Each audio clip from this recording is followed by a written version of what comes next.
Hello, good morning, नमस्कार। मैं निशा Dwivedi Gurukul competition classes के इस यूट्यूब चैनल पर आप सभी का हार्दिक स्वागत करती हूँ। सो बच्चों, कैसे हैं आप सभी?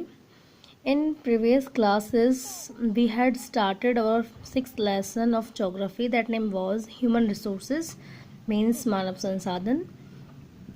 We were discussed about factors affecting distribution of population.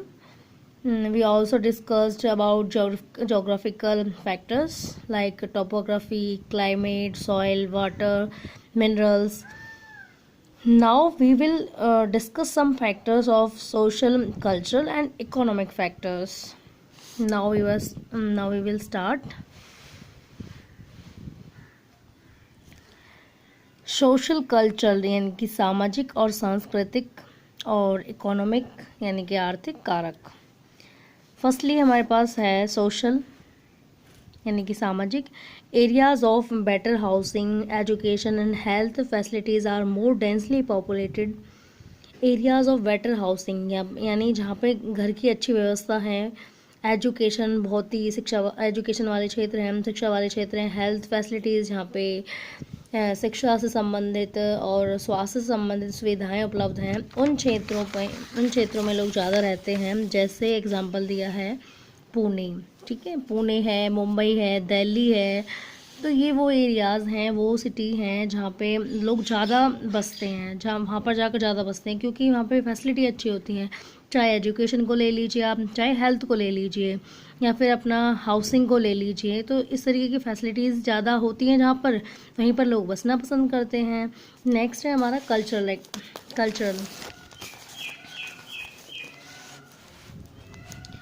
Places with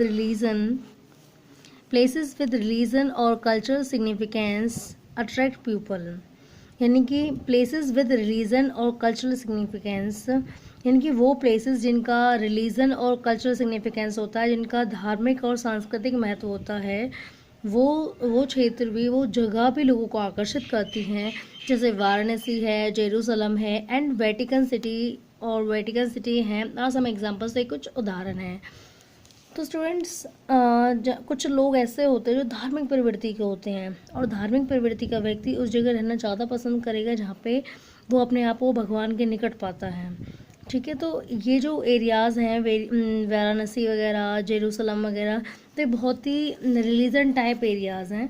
तो इसलिए यहाँ पे पॉपुलेशन ज़्यादा रहती है, यहाँ पे ज़्यादा इस जगह को ज़्यादा प्रेफर करती है. नेक्स्ट है हमारा economic factor. Industrial areas provide employment opportunities. जो इंडस्ट्रियल एरियाज़ होते हैं यानी औद्योगिक क्षेत्र जो होते हैं, वहाँ पे रोज़गार के अवसर ज़्यादा मिलते हैं.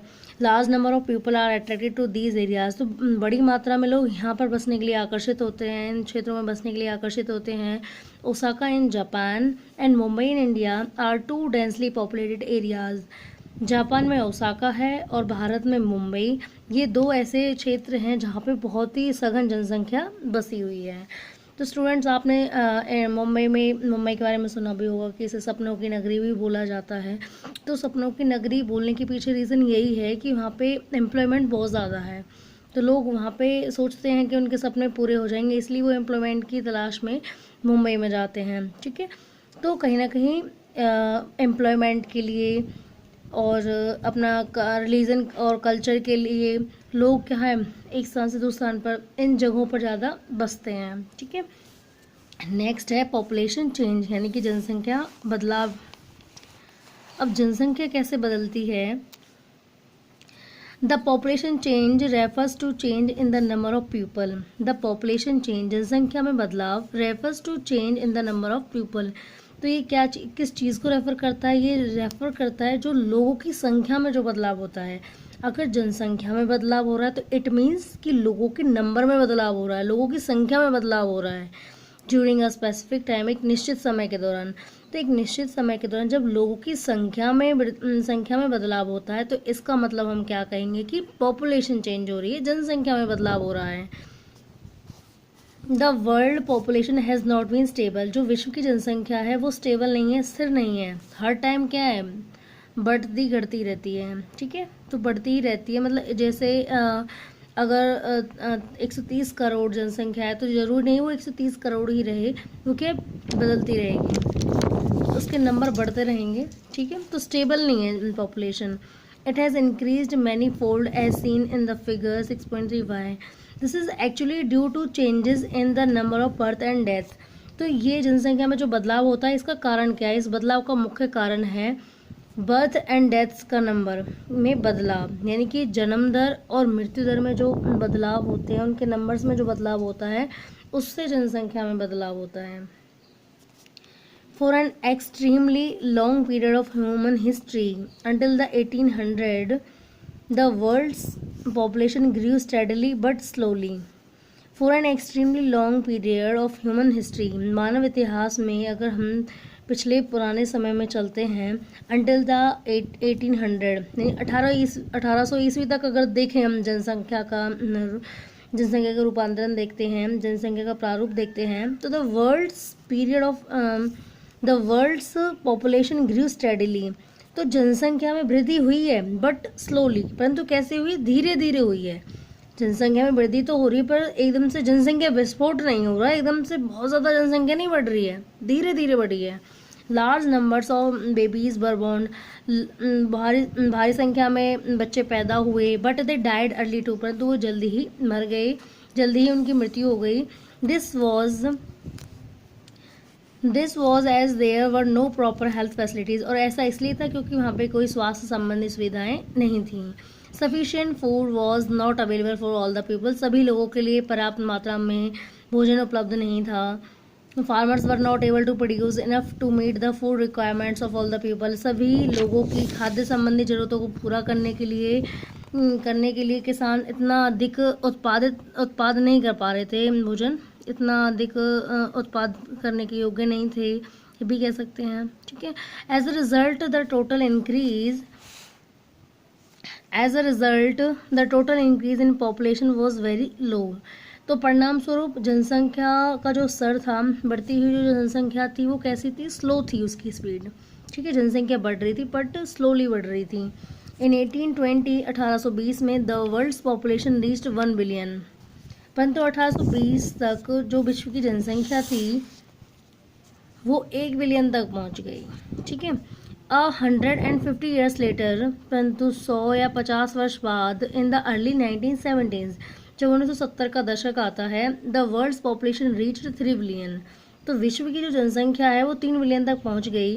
This is often called population explosion, तो इसे प्राय से जनसंख्या का विस्फोट भी कहा जाता है, क्योंकि जहां 1820 में 1 बिलियन जनसंख्या थी, वहीं 1970 के दशक में आकर के एकदम से 3 बिलियन के करीब जनसंख्या बढ़ गई। तो इसे क्या कहा गया? पॉपुलेशन एक्सप्लोजन, यानी कि जनसंख्या विस्फोट कहा गया। इन 1999, तो 1999 में, लेस देन 30 ईयर्स लेटर, यानी कि 30 वर्ष से कम, the population double to 6 billion, तो पॉपुलेशन जहाँ पे 3 बिलियन थी वहीं इसका डबल हो गई, 6 बिलियन हो गई। The main reason for this growth was that, अब इस जनसंख्या वृद्धि के पीछे मुख्य कारण था विद बेटर फूड सप्लाईज, एक तो जो भोजन की सप्लाई थी, आपूर्ति थी, वो बहुत ही काफ़ी बेहतर थी, एंड मेडिसिन, तो भोजन और दवाइयों की सुविधा बेहतर थी। डेथ्स वर रिड्यूसिंग, जो मृत्यु दर थी वो भी घट रही थी। While the number of birth still remain fairly high, जबकि इसी दौरान जो जन्म दर में की मात्रा थी वो क्या थी? बहुत ही अच्छे तरीके से क्या बढ़ रही थी, और जो मृत्यु दर थी वो घट रही थी। तो यही कारण कि पॉपुलेशन इतना हाई जा रही थी। Births are usually measured using the birth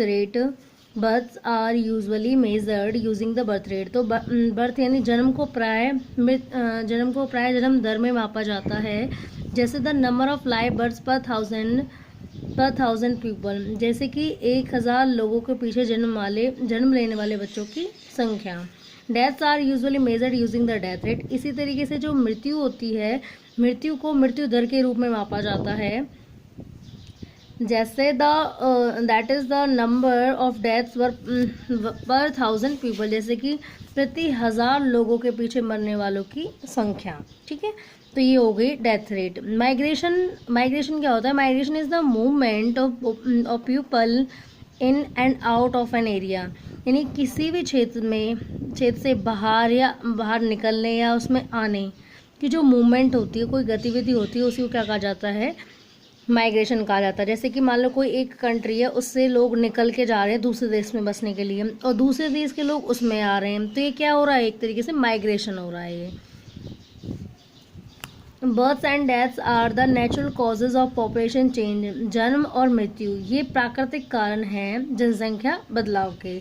जन्म और मृत्यु जनसंख्या बदलाव के प्राकृतिक कारण हैं। The differences between the birth rate and death rate of a country is called the natural growth rate, यानी कि किसी भी देश के जन्म दर और मृत्यु दर के बीच जो अंतर होता है, इसी को प्राकृतिक वृद्धि दर भी कहा जाता है। So students, now I am stopping here. Thank you so much for watching this video. Please do comment, like and subscribe my channel. Thank you so much.